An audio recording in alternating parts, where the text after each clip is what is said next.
ہمارے نمائندے فقیر رانا مالی کی رپورٹ کے مطابق assistant commissioner degree Jaman Das کی صدارت میں تعلقہ ڈگری میں محرم الحرام کے دوران امن و امان کی صورتحال برقرار رکھنے، صفائی ستھرائی اور بجلی کی لوڈ شیڈنگ سمیت دیگر انتظامی امور کے حوالے سے اہم اجلاس منعقد ہوا۔ اجلاس میں D S P Aftab Talpur, S H O Aftab Rind, مختار کار Jibran Khoso, senior medical officer doctor Ilyas Jatt, امام بارگاہ باب العلم کے سربراہ سید نوید شاہ، شیعہ علماء کونسل پاکستان تعلقہ ڈگری کے صدر ڈاکٹر اسلم پرویز نقوی، سید زاہد حسین شاہ، سینئر صحافی فقیر رانا مالک، وابڈا ہائیڈرو سینٹر لیبر یونین کے ڈویژنل چیئرمین امیر حسن قائم خانی، ایل سٹی ڈگری لالا اعجاز خان، ٹاؤن کمیٹی اور ہیسکو کے اہلکاروں نے خصوصی شرکت کی۔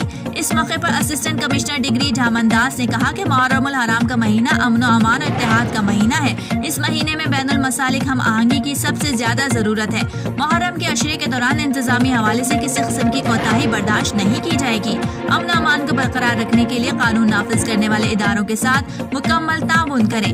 صفائی ستھرائی کے معاملات کو بھی ہنگامی بنیادوں پر دیکھا جائے گا۔